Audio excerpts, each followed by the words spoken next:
So firstly, thank you very much. I think this event, out of all of the events that I've been to with regards to peering, with regards to even the ISOC events, it's been the most engaging for me. I love the fact that there's a few people in here.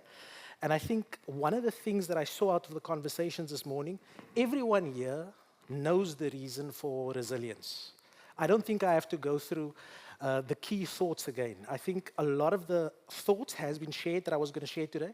And I want to change it around a little bit. So a little bit about myself. I came through the telco environment. I went into a systems integrator. I started off as the guy that carried the bag of the guy that did installations. I did the installation of the first ADSL service in Africa many, many years ago. And for the Arsenal supporters, the first website on a DSL was www.arsenal.com. So that's something that I did in Africa. Further, I did product management, product development. I've done strategy. And where I am now, I'm the VP of Sales for Wingu Data Centers, which provides data center services in East Africa. So this is Djibouti. It was spoken about a little bit earlier, where the big cables go through. I'll speak about that. And we do Somaliland, we do Ethiopia, and we do Tanzania.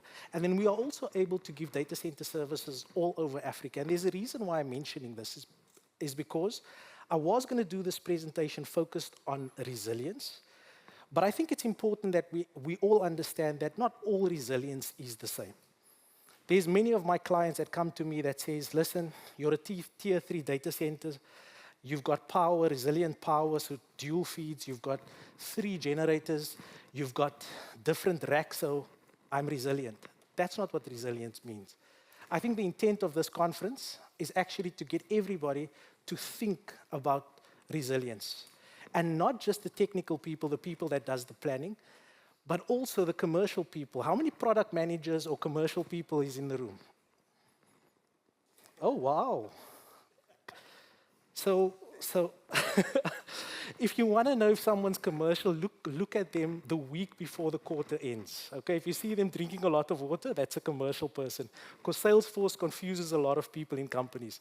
The reason why many companies do not have proper resilience is because, unfortunately, in the commercial side, when you talk about product development and management, when you talk about cross-elasticity of demand or price elasticity of demand, okay, let me just summarize that. So when I did product development, there was a couple of phases. The first phase is a market opportunity analysis, because all of us is serving some niche within the market.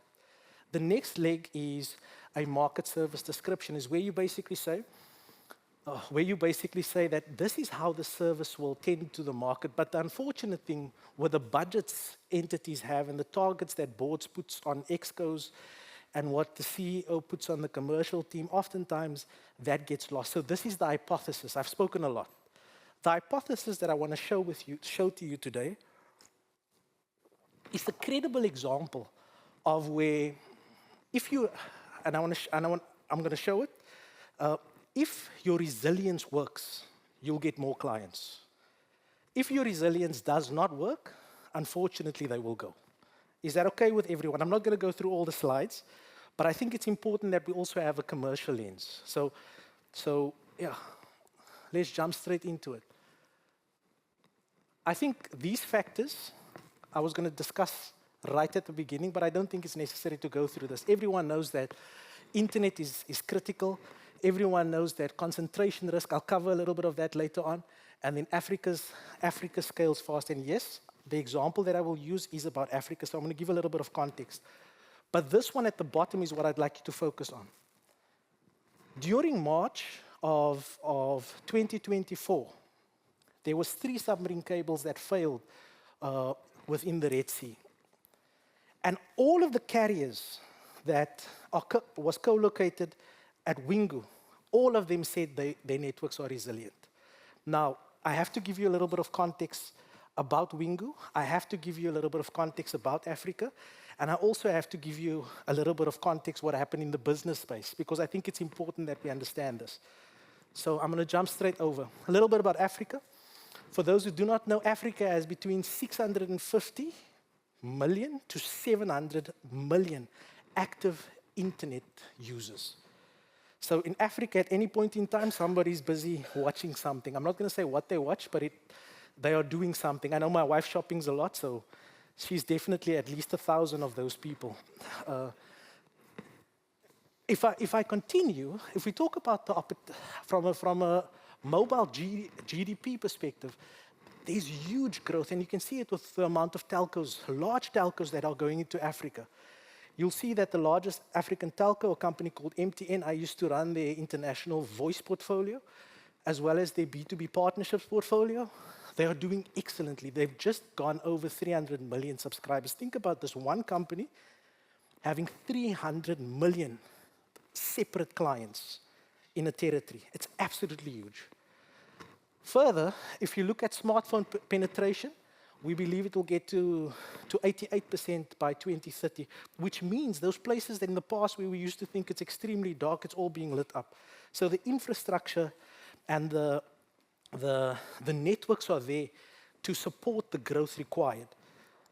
If I go over to the next slide, and this is where the context comes in. Remember my hypothesis. Who can tell me what was the hypothesis? I'm like a teacher now. What was the hypothesis that I said? If my resilience works, then customers will come or my customers will stay.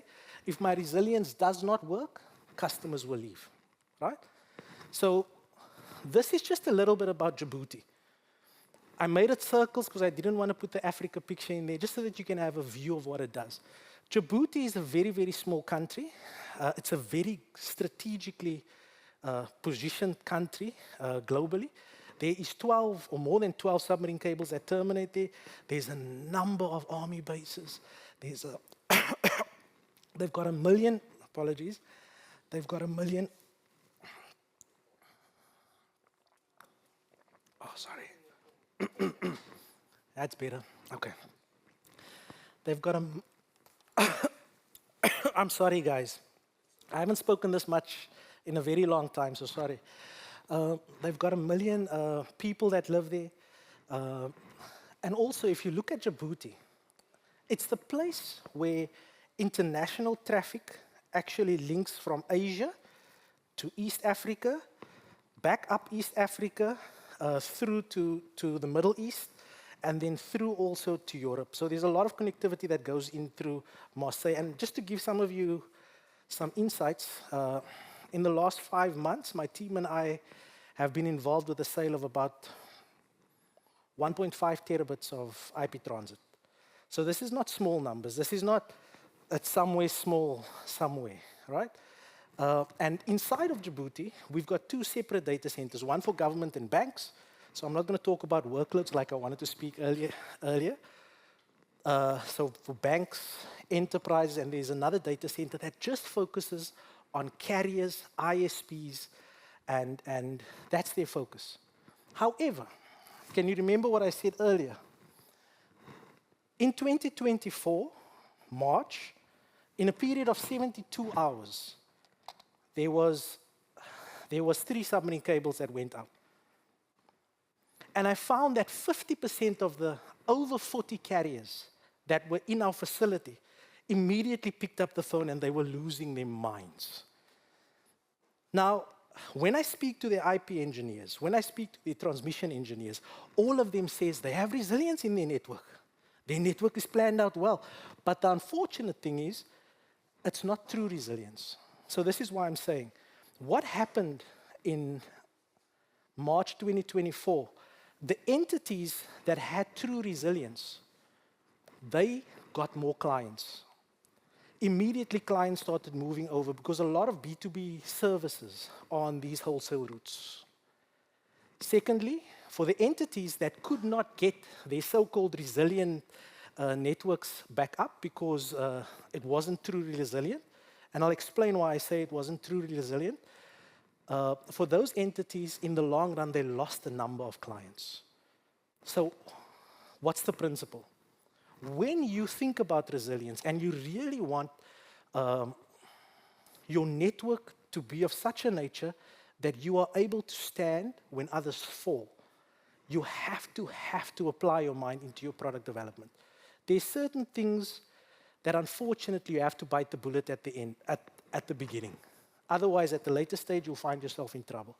And this is where my challenge for the commercial people that's in the room, for the product development people in the room, these are things that you need to be quite explicit about. Because it's one thing to be wonderful when it comes to profitability of a product.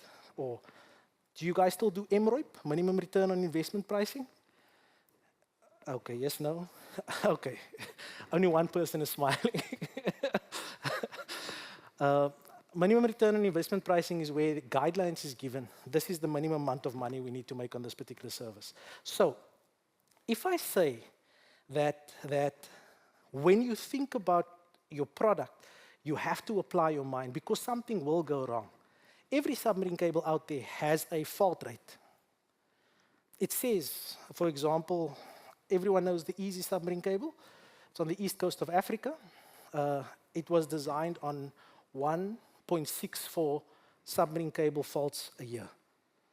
And every piece of technology that we have access to, whether you're looking at an IP node, whether you are looking at, you need to consider when you do your resilience plans, the probability of this piece of equipment or a link that it would go down. If you do not plan it in that way, there will be a commercial impact at the later stage. Right. For me, it's very, very simple. There's three key areas, and I think the application layer, all of us that's in the room understands that quite well. The logical layer, some of the speakers spoke about BGP and protocols earlier, but I'm going to talk about the physical layer, and I've covered some of it, so I'm just going to jump into this. If you look at data infrastructure, interconnection layer, and the physical layer, there's certain guidelines that I have received from companies that have survived, how can I say, catastrophes. I speak Afrikaans, so apologies if the English is not so great. And I think most of you will understand if I speak Afrikaans. So the physical layer, those entities, they either have protection routes or they have SNCP on the submarine cable, GMPLS on the submarine cable. They do not just take point-to-points on the submarine cable side. And again, if the product team and the purchasing team doesn't understand these principles, you end up with a service that doesn't truly have resilience. Interconnection layer, critical. Every company needs to have at least one or more our view is two connections to IXs. Every company for their IP network. Every company that has that, we've never seen that company has gone down 100%. It's just something to consider.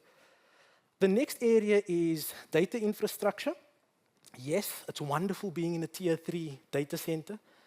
But the unfortunate thing is if you do not have geo-redundancy, if you do not have a data center that's at least a couple of 100 kilometers away, depending on the service that you're providing, because there are certain services that you need to do differently, you do not have resilience. Because if there's one single point of failure, you've got a problem. Now, for the product development guys in the room, there's some intelligent ways of doing it, and I'm happy to do another talk one day about how this has been done in the past for those who are interested. But for me, based on everything that's happened today, I thought that would be my discussion for today. So I'm done, guys. That's it. Thank you. I'm not going to go through the other slide. Thank you. Thank you. Well, we do have time for some questions, right? Yeah. One of the questions I'm popping, right? Because you skipped a lot of things in your presentation, which is not, I don't mean no disrespect. If you look at the discussion today, what is happening, right? In light of, our central government opening, and then we had a discussion, of course, about how we're coping with our own digital identity, how we look at different guidelines on the internet. I saw you listening very, you were in the discussion. What is your takeaway of the discussion, looking also to your role in South Africa? Yes. So, I'm sorry, when I saw the engagement with government, and I hope government is not here. No, a little more, but it's okay. We're in a close vicinity. I think you are very, very blessed to be able to have this type of conversations with your government. I think the fact that you have people in government that understands the technology is already a huge blessing. I once had to be part of a team that did SOC rationalization for some state-owned entities.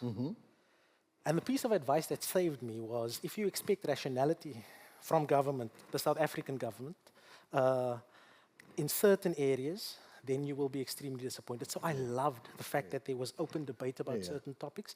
And I even loved the fact that there was people today that said, for this, we put that one on hold. But I think the topics that was covered is the right topics. But my view is, I think business needs to take we need to outthink government. Okay. Government gives the highway. If I end up taking one of my own wheels off and blame government for my car not driving, it's my own fault. So I just think from the private sector, there's a lot more accountability that needs to be taken.